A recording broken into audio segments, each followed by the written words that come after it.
Son tiempos difíciles. Cuidado con el perro.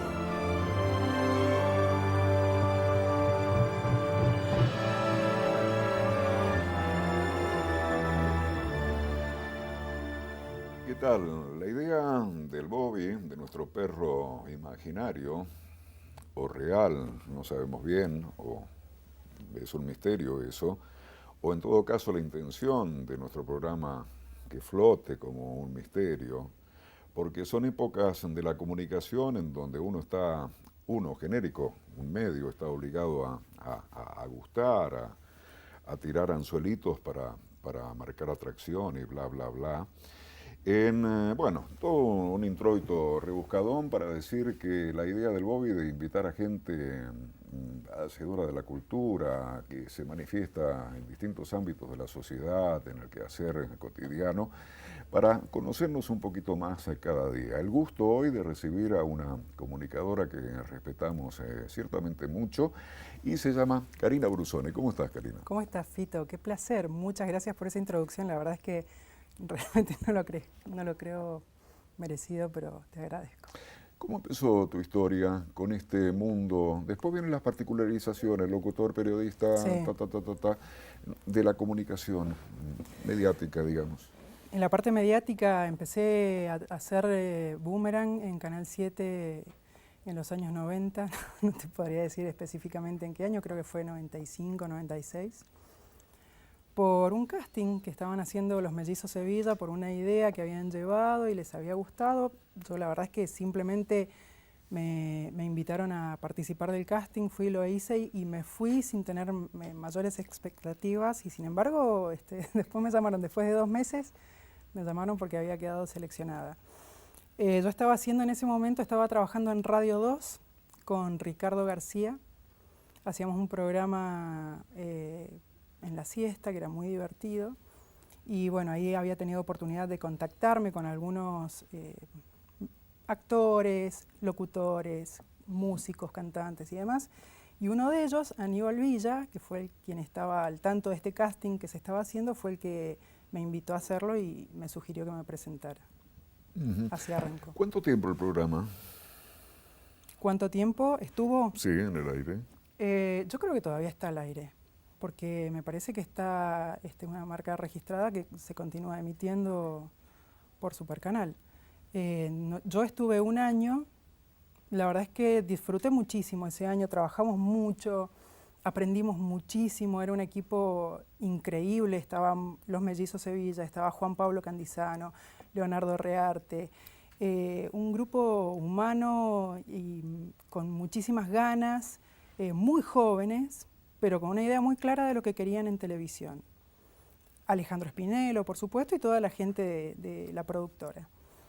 Y yo estuve 1 año porque, si bien me gustó muchísimo hacerlo, lo disfruté, me encantó, también quería proyectarme en otros ámbitos de la comunicación, no quedar en ese esquema de chica de programa adolescente, ¿sí? O de programa de jóvenes, o digamos, en ese momento a mí me parecía que quería ampliar un poco ese límite. Y además tenía algunas aspiraciones personales, como formar una familia, además yo ya estaba en edad de casarme, tener hijos, y era la idea que tenía. Así que después de 1 año, con el consenso de los chicos también, yo me aparté, di un paso al costado, y ahí fue cuando entró Guadalupe Gómez, que quedó ella a cargo de la conducción del programa, y después continuó el programa con otras conductoras. ¿Y tu historia con la Universidad Juan Agustín Maza, cómo fue? Desde que nací, más o menos, porque, bueno, yo estudié ahí. Yo hice toda la carrera de locutora, y después la completé con la licenciatura, que eran 5 años en ese momento. Inmediatamente me recibí, pedí la posibilidad de entrar a la docencia. Por supuesto, empecé en el escalafón más bajo, y bueno, me di cuenta que me gustaba mucho enseñar. Yo hasta ese momento no había probado la docencia. Y lo que te da es la posibilidad de aprender enseñando. Es mucho más lo que uno aprende. Yo soy una estudiante compulsiva, ¿no? Creo que voy a estudiar toda mi vida, voy a aprender. Tengo esa sensación de aprender siempre, todo el tiempo. Y me daba mucho placer porque ir a dar clases me permitía aprender mucho más quizás de lo que estaba enseñando. De hecho, llevo 18 años dando clases en La Masa y me gusta mucho, realmente lo disfruto cada año, cada grupo de alumnos, y después cuando los veo realizados, trabajando en los medios, chicos a los que les va muy bien, que han viajado por el mundo, trabajan en otros países y uno se siente un poquito, un granito de arena puso en la realización profesional de esa persona. Y eso a mí, quizás egoístamente, me da mucha satisfacción. Vos pensás, haciendo muy desordenada la charla de parte mía, pensás que el medio, los medios, Sí. De un tiempo relativamente corto a esta parte le está pidiendo otra cosa a los locutores particularmente? Aquella figura del locutor que se pasaba la vida leyendo avisos o leyendo noticias en cada boletín de cada media hora, casi que está en vías de extinción. Yo creo que lamentablemente los medios no están pidiendo locutores, lamentablemente. Por suerte, en algún sentido la nueva ley de medios lo exige, y muy bien exigido. Y realmente creo que la diferencia entre quien se prepara como locutor y quien no se prepara como locutor y está frente a un micrófono o frente a una cámara es notable. Pero para aquellos que sabemos mirar, es como aquel que ve una pintura y sabe cuántas pinceladas tiene o exactamente cómo hacer ese color. Vos mirás un programa y te das cuenta si la persona está nerviosa, si sabe manejar las cámaras, si sabe manejar el micrófono, si se da cuenta de lo que está diciendo frente a cámara. Y eso muchas veces quienes están del otro lado no lo perciben y les parece más simpático tener a alguien que grita, que se ríe, que es extrovertido, que hace chistes y tal vez no tan profesional. Lindo tema, y podemos estar nosotros 4 Somos días apasionados hablando. de la locución nosotros, somos apasionados de la forma de hablar, del encanto en la forma de hablar. Y cuando uno se apasiona con eso, es muy difícil despegarse. Vos vas observando por la calle la gente cómo habla. No solamente en los medios, no solamente en la radio, en televisión. Vas por la calle mirando cómo hablan y te sorprende cómo los chicos, los adolescentes han mutado su lenguaje. No vamos a hablar ahora de cuestiones porque no quiero entrar en otro terreno, pero esta manía, ¿no?, de ir mutando el lenguaje hacia un lugar que no sabemos a dónde va a llegar.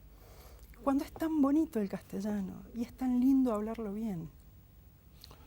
Sí, tema interesante y da aristas políticamente incorrectas y peligrosas. En todo caso, podríamos hacer de cuenta de que no está encendida esa cámara que está pilotando, o como se diga, Javier Urana, un conocido tuyo. Sí, gran profesional. Gran profesional.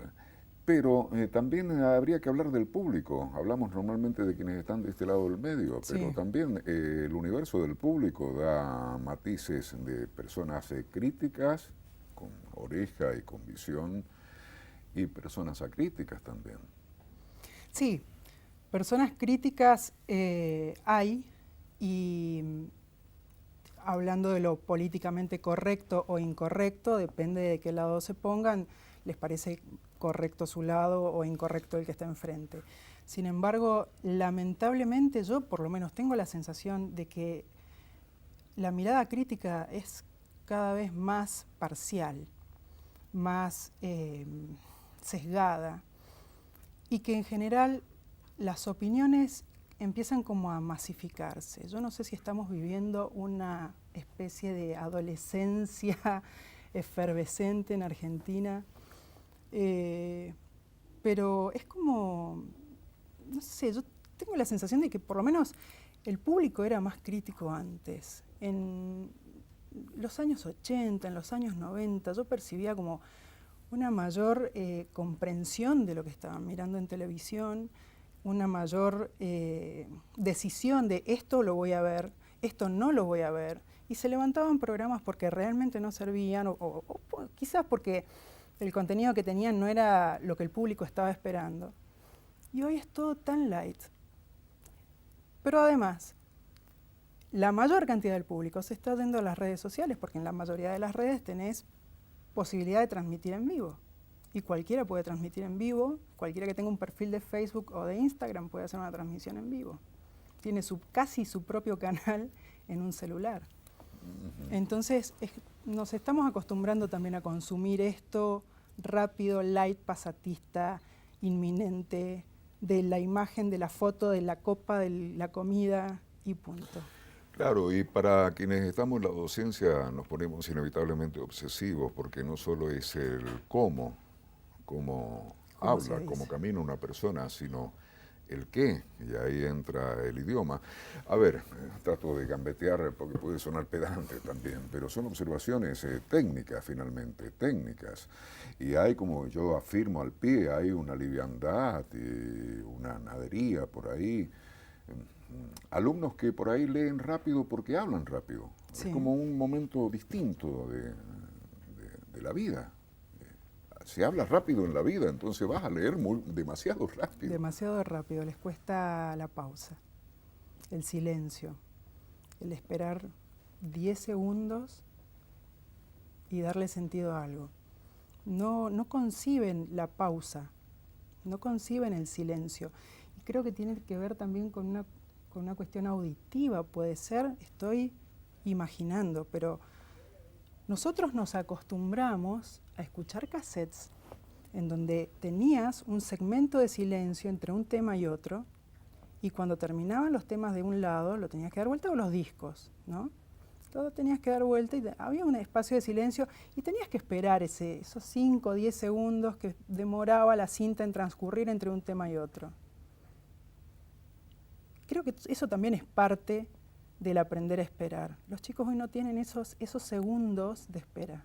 Tienen todo digerido, procesado, digitalizado y superpuesto, ¿no? Un fundido encadenado permanente que hace que no tengan pausa. Ellos no conciben las pausas. Sí, me parece un tema realmente interesante. No creo que estemos hablando únicamente de locución, de estudiar locución, de trabajar como locutora, como locutor, sino que hablamos de la vida y hablamos del mundo. Hay un ritmo, es tema de sociólogos, de psicólogos, la apología de la entretención, no. Vas a cenar por ahí, a cualquiera nos ha pasado, y hasta restaurantes elegantes, qué sé yo, y de pronto tenés un televisor ahí, no, pará, no, yo vengo a disfrutar de un momento, ¿para qué me pones un televisor? Sí, el tema de la imagen y lo que uno quiere ver y donde uno quiere verse también. Porque nosotros podemos prescindir del televisor. De hecho, a mí me pasó en una de las mudanzas, llevaba varios días sintiéndome rara en la casa nueva donde me había mudado. Y no sabía por qué, había algo que me faltaba algo, pero no terminaba de darme cuenta. Después de 10 días me di cuenta que era el televisor que estaba apagado. Que nunca lo había conectado, entonces no tenía televisor. Y pasaron 10 días y no lo extrañé. Pero a los chicos sacales el celular. Bueno, a nosotros. Mira lo que... Seamos valientes. Seamos valientes. Nosotros, claro. A nosotros también. Sin embargo, podemos prescindir. Nosotros podemos tener una cena sin celular, ¿no? Podemos ir a un restaurante a comer sin estar mirando el celular. Los chicos no. De ninguna manera, ni siquiera en la cena cotidiana en su casa con los padres. El televisor para hablar, aunque no diga nada, aunque no les interese lo que está pasando frente a la pantalla. Entonces, también, por un lado, eso de necesitar ruido permanente, sonido permanente afuera, y la otra gran necesidad de referenciarse a sí mismos, ¿no? ¿Dónde estoy? Quiero que me vean, quiero que sepan dónde estoy, quiero que los demás me miren. Ni hablar de eso. Estoy en Facebook, luego existo. ¿Quién lo dijo? ¿Descartes? Sí, creo que sí. Vamos a la pausa y volvemos.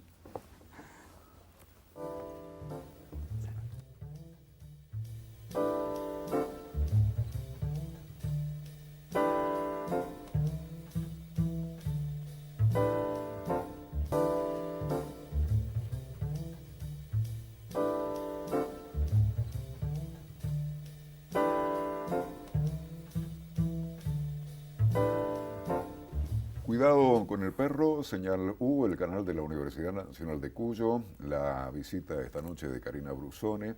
Le sugerimos que trajera algunos textos para leer con el espíritu de nuestro programa, que rumbea para el lado de la palabra y de la palabra literaria o de la palabra con contenido. ¿Qué trajiste, Karina? Bueno, yo soy borgiana, sí. Me gusta mucho Jorge Luis Borges, más allá de su postura ideológica, política, que sinceramente no me interesa tanto, sí su parte literaria que me parece formidable y coincido con aquellos que dicen que es el Shakespeare del siglo XX. Traje un texto de Borges y traje un texto de otro escritor a quien Borges admiraba. Estoy hablando de Enrique Banch, un poema muy corto, pero que yo disfruto mucho, realmente me gusta mucho y por eso lo quería compartir. Así que bueno, lo voy a leer. Es, como te digo, un poema, un soneto,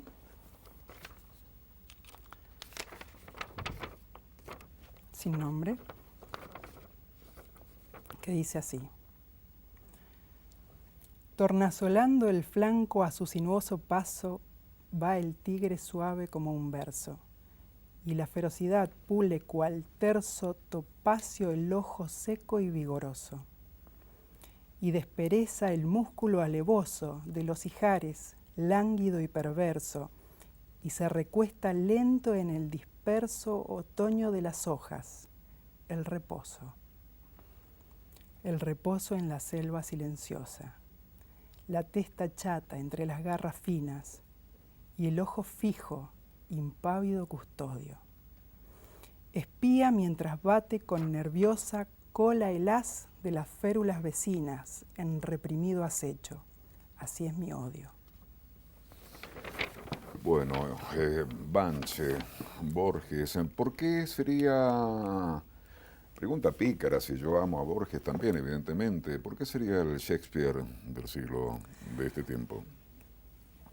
Porque realmente la calidad de sus letras trascendieron todo lo conocido, pese a no haber recibido o a no haber sido reconocido con un premio Nobel, como decía él, cuando le preguntaron por qué siempre estaba nominado al premio Nobel de Literatura y nunca lo ganaba, y dijo que no sabía, que posiblemente fuera una tradición escandinava nominarlo y no darle el premio. Pero tenía un manejo no solo de la palabra, sino del pensamiento, de la metafísica, de filosofía, conocimiento profundo del resto de sus colegas, de escritores, tanto contemporáneos como los antiguos, a los que él leyó y releyó y admiraba tanto, que hacen de Borges un escritor reconocido por nosotros y mucho más afuera también, en el exterior. Quizás como nosotros tenemos esta cuestión argentina de bajar a los ídolos del pedestal, y Borges justamente hacía todo lo posible para que lo bajaran del pedestal, porque no era el tipo más popular. Por eso tal vez no es tan querido o tan apreciado aquí en Argentina como en otros lugares. Uh-huh. Sí, con otra cara, ¿no? Yo no lo voy a defender en el punto de vista ideológico, lo amo literariamente, como creo que vos lo hacés, pero si tironeáramos esa dialéctica, ¿cuántos que han tocado cuerdas más progresistas, o lo que sea, ya no sabe qué palabras usar en este tiempo, qué nivel de contradicciones han tenido? O sea, es fácil pegarle a Borges, y en esa línea no le pegamos a algunos otros. No, bueno, hay muchos escritores que, digamos, se destacaron en un momento histórico que tenían que ver con alguna ideología y después, cuando esa ideología cambió, porque el color en la Argentina cambia cada 4, cada 8 años, cada 6, cada 12, como era antes, quedan afuera, ¿no? Es como que los corren de la historia, quedan afuera de la historia de la literatura nacional.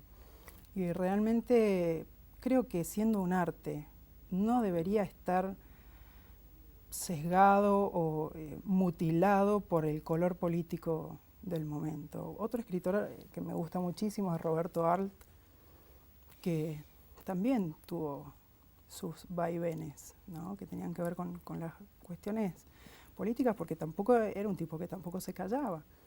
Y con muchísima ironía y con un altísimo nivel de sarcasmo exponía situaciones muy complejas. Sí, de sensibilidad. El juguete rabioso, me estaba preguntando cuál es el juguete rabioso. El juguete rabioso es el propio protagonista, porque la metáfora de la ciudad de Buenos Aires, en este caso, aprisionando y condicionando y alienando la vida de los seres humanos, con esa terrible sensibilidad y nivel de observación de Arlt, ¿no? Uh-huh. Sí, sí. Yo disfruto mucho de sus cuentos cortos. Y, por ejemplo, bueno, hace muchísimos años Página 12 sacó una colección de cuentos de escritores argentinos, entre ellos estaba Secretos Femeninos, de Roberto Arlt, que era una compilación de cuentos que él había escrito para El Mundo, en 1930 más o menos. En donde, bueno, exponía diversas situaciones por las que atravesaban las mujeres de aquel momento. Uno de mis cuentos favoritos de ese compilado es La apología del bígamo, en donde él hace una defensa de un caso en donde, bueno, un hombre había sido acusado por una de sus dos esposas y entonces la otra también, en donde realmente planteaba con muchísima ironía, como te digo, esto de, pero las quería a las dos, tenía un corazón enorme, ¿no? Dando por sobreentendido que el sujeto tenía, por supuesto, la chance de seguir manteniendo esa doble vida, y en donde la mujer básicamente no debía quejarse mucho, pero no lo decía de manera despectiva o peyorativa en cuanto a la figura femenina, todo lo contrario. Cuando vos lees el entre líneas del cuento, te das cuenta que en realidad está de alguna manera muy sutil y muy por detrás de lo que está escrito, defendiendo la situación de las mujeres que en aquel momento dependían muchísimo de sus padres y después de sus maridos, porque muy pocas trabajaban, porque normalmente salían de la casa de los padres para irse a la casa del esposo, y tenían esa vida, no tenían muchas más posibilidades que ser madres y esposas, ¿no?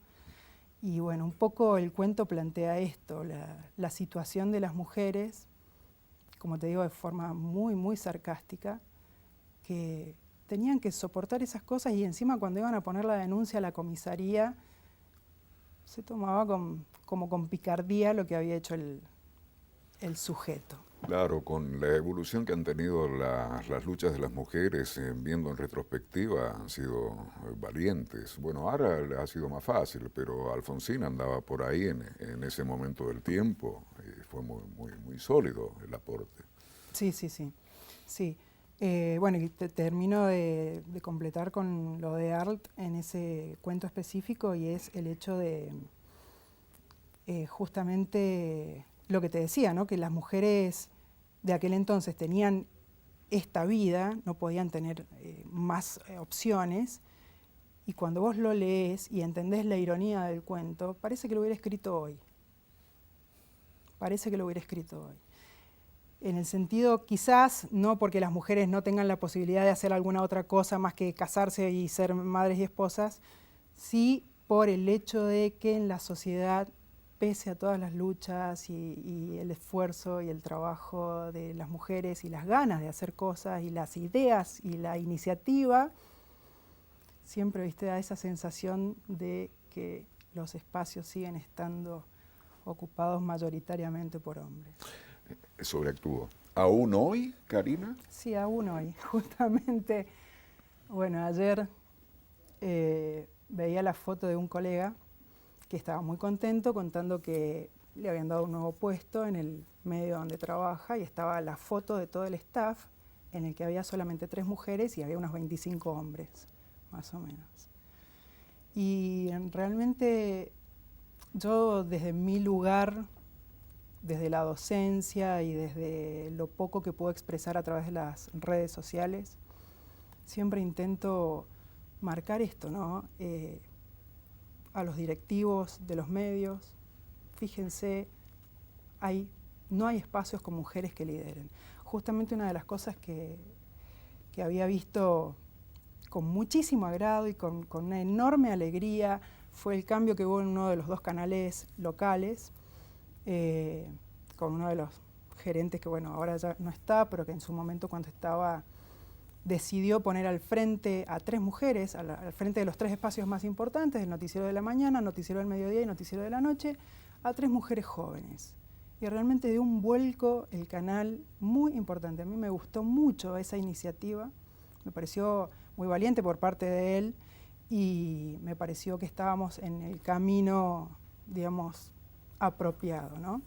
Pero si vos escuchás las radios, las voces masculinas siguen siendo las que lideran en las mesas de trabajo, ¿no? No los programas unitarios, pero sí en las mesas, las voces masculinas por ahí siguen liderando. Y no es tampoco dejar al hombre atrás, pero sí lograr un poco más de equilibrio. Y ahí volvemos, entre tantos matices, al universo de la locución. Hay programas en donde el conductor hombre está, dale que dale, y bueno, vamos a la locutora, y la locutora está como muñeco de ventríloco ahí. La temperatura actual en la ciudad capital de Buenos Aires, 18 grados y chao. Y chao, exactamente. O, como alguna vez lamentablemente tuve que escuchar, que me dijeran, hacete la tonta. Hacete la tontita, voy a usar el término textual que me dijeron, hacete la minita. No terminé de interpretar qué era lo que estaban pidiendo y bueno, obviamente no cumplí con esas expectativas porque no duré mucho más en ese medio, gracias a Dios. Y no me arrepiento de no haber durado bajo esas condiciones, ¿no? Porque sinceramente no, prefiero irme por no ser tonta. Hablando de mujeres, mira la pregunta que se me ocurre hacerte. ¿Tenés mellizas? ¿Cómo es ser mamá de mellizas mujeres? Bueno, viste, paso a un tema súper doméstico. ¿Viste las madres cuando dicen, algún día vas a tener una hija como vos? Bueno, evidentemente yo a mi mamá le debo haber creado, o le debo haber dado mucho trabajo, porque cuando ella me decía, ojalá tengas una hija como vos, vinieron 2. Porque parece que con una sola no alcanzaba para cubrir todo lo que había que cubrir. Así que tengo, sí, 2 nenas bastante grandes, están en 4º año de la secundaria y son súper independientes, súper mujeres, muy decididas, con un pensamiento propio muy valorable para mí, porque yo no pretendo que piensen como yo, ni que les guste lo que yo hago, ni que quieran seguir mis pasos de ninguna manera. Y creo que algo de eso debo haberles inculcado desde muy chiquitas, o ya vinieron así. Pero realmente tienen una fuerza, una energía, una decisión para su vida, para las cosas que quieren hacer, que me sorprenden, me sorprenden. A veces parecen mujeres mucho más grandes, tienen 16 años, parecen muchísimo más grandes, por la forma en que encaran la vida. Y bueno, obviamente no es fácil, tuve 3 hijos en 2 años, así que ha sido todo bastante complicado. Claro, es una cuestión matemática. El que está distraído dice como 3 sí, empieza con los deditos. Claro, así. 3 hijos en 2 años no me dan las cuentas, pero sí, fue así porque el mayor tenía 2 años cuando nacieron las mellizas. Y con 16 años y en su condición de mujer, ¿están impregnadas o se van impregnando de todo lo que está pasando con el mundo de la mujer de un tiempo a esta parte? Por supuesto. A mí me sorprende. Bueno, nosotros como padres nos preocupamos porque cuando los chicos son chicos tengan cuidado con las redes sociales, se fijen a quién aceptan, si tienen Facebook, si no tienen, si tienen Instagram. Y desde bastante chica yo estuve muy atenta con esas cuestiones, ¿no? Les permitía tener redes, pero con cierto control. Y me sorprendió desde muy chicas que ellas estaban enteradas de lo que estaba pasando en el mundo. A veces comentaba yo algo, O venían ellas y me decían, mamá, ¿viste que pasó tal cosa en Estados Unidos, de esto, o en Chile ocurrió tal cosa, o viste que el presidente o la presidente dijo esto, lo otro, o qué pasó, no entiendo, explícame lo del FMI porque no entiendo. Y esto sí, ellas naturalmente, instintivamente tienen esta vocación por estar informadas en general y mucho más con las cuestiones que tienen que ver con la mujer, ¿no? Porque además ellas son su generación, no hablo de ellas, sino la generación que viene va a encontrar la demolición que está haciendo esta generación de las viejas estructuras. Wow. Demolemos un ratitito así el programa por esta pausa y ya buscamos la última parte.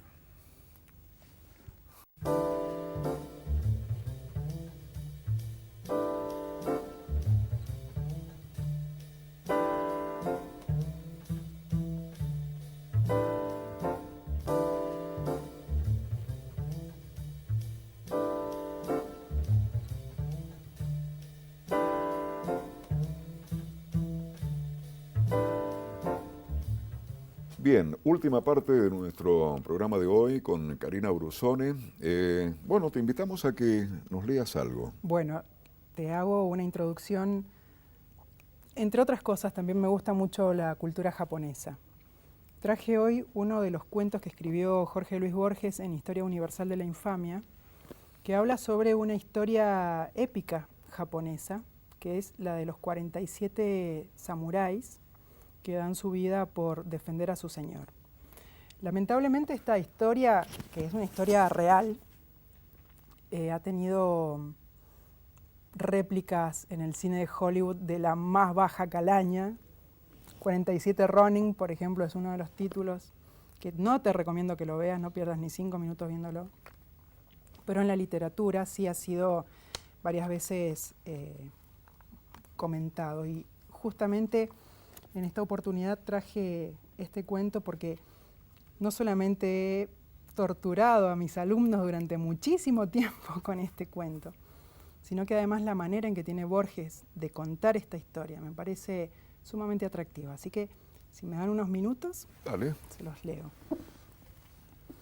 El incivil maestro de ceremonias, Kotsuke no Suke. El infame de este capítulo es el incivil maestro de ceremonias Kotsuke no Suke, aciago funcionario que motivó la degradación y la muerte del señor de la Torre de Ako, y no se quiso eliminar como un caballero cuando la apropiada venganza lo conminó. Es hombre que merece la gratitud de todos los hombres, porque despertó preciosas lealtades y fue la negra y necesaria ocasión de una empresa inmortal. Un centenar de novelas, de monografías, de tesis doctorales y de óperas conmemoran el hecho, para no hablar de las efusiones en porcelana, en lapislázuli veteado y en laca. Hasta el versátil celuloide lo sirve, ya que la historia doctrinal de los 47 capitanes, tal es su nombre, es la más repetida inspiración del cinematógrafo japonés. La minuciosa gloria que esas ardientes atenciones afirman es algo más que justificable, es inmediatamente justa para cualquiera. Sigo la relación de Abe Mitford, que omite las continuas distracciones que obra el color local y prefiere atender al movimiento del glorioso episodio. Esa buena falta de orientalismo deja sospechar que se trata de una versión directa del japonés. En la desvanecida primavera de 1702, el ilustre señor de la Torre de Ako tuvo que recibir y agasajar a un enviado imperial. 2300 años de cortesía, algunos mitológicos, habían complicado angustiosamente el ceremonial de la recepción. El enviado representaba al emperador, pero a manera de alusión o de símbolo, matiz que no era menos improcedente recargar que atenuar. Para evitar errores harto fácilmente fatales, un funcionario de la corte de Yedo lo precedía en calidad de maestro de ceremonias. Lejos de la comodidad cortesana y condenado a una villégiature montaraz, que debió parecerle un destierro, Kira Kotsuke no Suke impartía sin gracia las instrucciones. A veces dilataba hasta la insolencia el tono magistral. Su discípulo, el señor de la Torre, procuraba disimular esas burlas. No sabía replicar y la disciplina le vedaba toda violencia. Una mañana, sin embargo, la cinta del zapato del maestro se desató y éste le pidió que la atara. El caballero lo hizo con humildad, pero con indignación interior. El incivil maestro de ceremonias le dijo que en verdad era incorregible y que solo un patán era capaz de frangollar un nudo tan torpe. El señor de la Torre sacó la espada y le tiró un hachazo. El otro huyó, apenas rubricada la frente por un hilo tenue de sangre. Días después, dictaminaba el tribunal militar contra el heridor y lo condenaba al suicidio.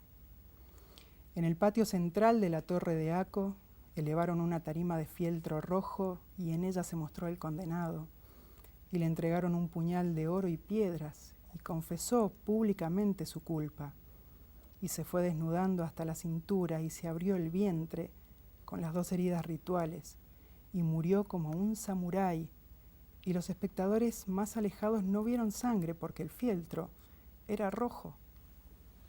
Un hombre encanecido y cuidadoso lo decapitó con la espada, el consejero Kuranosuke, su padrino.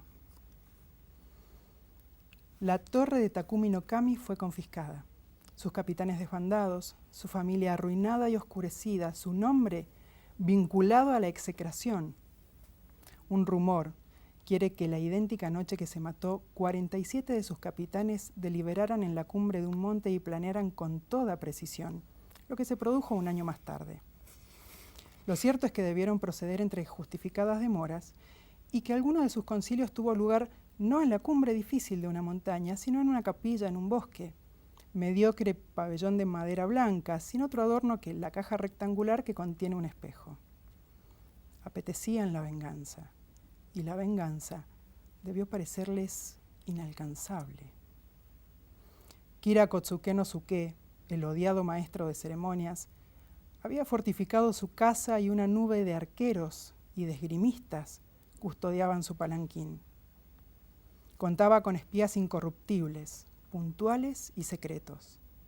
A ninguno celaban y vigilaban como al presunto capitán de los Vengadores, Kuranosuke, el consejero. Este lo advirtió por azar y fundó su proyecto vindicatorio sobre ese dato. Se mudó a Kioto, ciudad insuperada en todo el imperio por el color de sus otoños, se dejó arrebatar por los lupanares, por las casas de juego y por las tabernas. A pesar de sus canas, se codeó con rameras y con poetas, y hasta con gente peor. Una vez lo expulsaron de una taberna y amaneció dormido en el umbral, la cabeza revolcada en un vómito.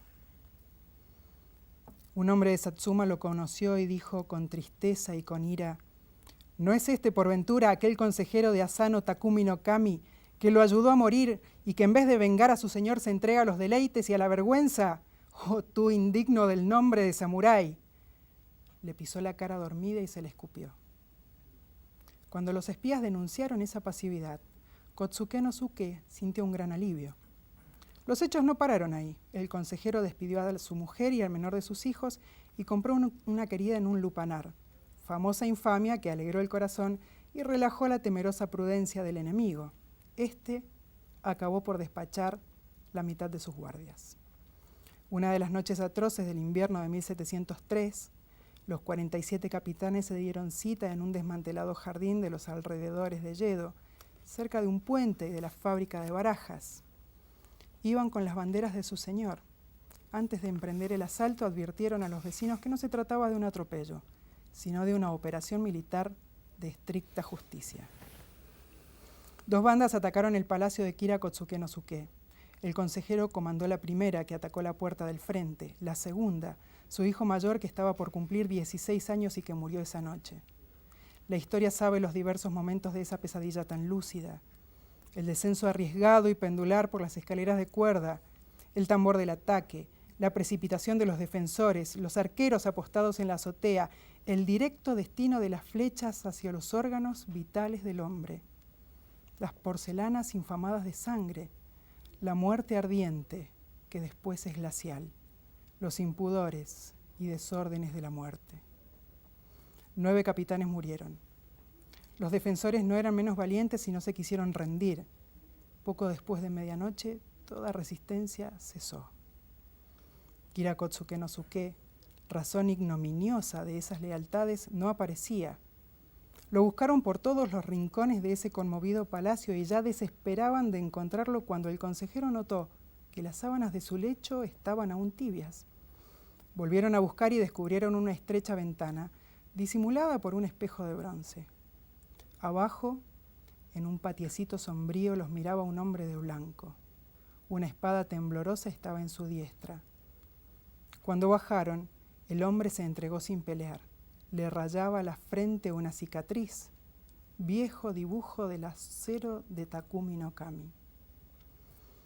Entonces los sangrientos capitanes se arrojaron a los pies del aborrecido y le dijeron que eran los oficiales del señor de la torre, de cuya perdición y cuyo fin él era el culpable, y le rogaron que se suicidara como un samurái debe hacerlo. En vano propusieron ese decoro a su ánimo servil. Era varón inaccesible al honor. A la mañana tuvieron que degollarlo. Ya satisfecha su venganza, pero sin ira y sin agitación y sin lástima, los capitanes se dirigieron al templo que guarda las reliquias de su señor. En un caldero llevan la increíble cabeza de Kira Kotsuke no Suke y se turnan para cuidarla. Atraviesan los campos y las provincias a la luz sincera del día. Los hombres los bendicen y lloran. El príncipe de Sendai los quiere hospedar, pero responden que hace casi 2 años que los aguarda su señor. Llegan al oscuro sepulcro y ofrendan la cabeza del enemigo. La Suprema Corte emite su fallo. Es el que esperan. Se les otorga el privilegio de suicidarse. Todos lo cumplen, algunos con ardiente serenidad, y reposan al lado de su señor. Hombres y niños vienen a rezar al sepulcro de esos hombres tan fieles. Entre los peregrinos que acuden, hay un muchacho polvoriento y cansado que debe haber venido de lejos. Se prosterna ante el monumento de Oishi Kuranosuke, el consejero, y dice en voz alta: «Yo te vi tirado en la puerta de un lupanar de Kioto, y no pensé que estabas meditando la venganza de tu señor, y te creí un soldado sin fe y te escupí en la cara. He venido a ofrecerte satisfacción». Dijo esto y cometió harakiri. El prior se condolió de su valentía y le dio sepultura en el lugar donde los capitanes reposan. Este es el final de la historia de los 47 hombres leales, salvo que no tiene final, porque los otros hombres, que no somos leales, tal vez, pero nunca perderemos del todo la esperanza de serlo, seguiremos honrándolos con palabras. Wow, recuerda el título.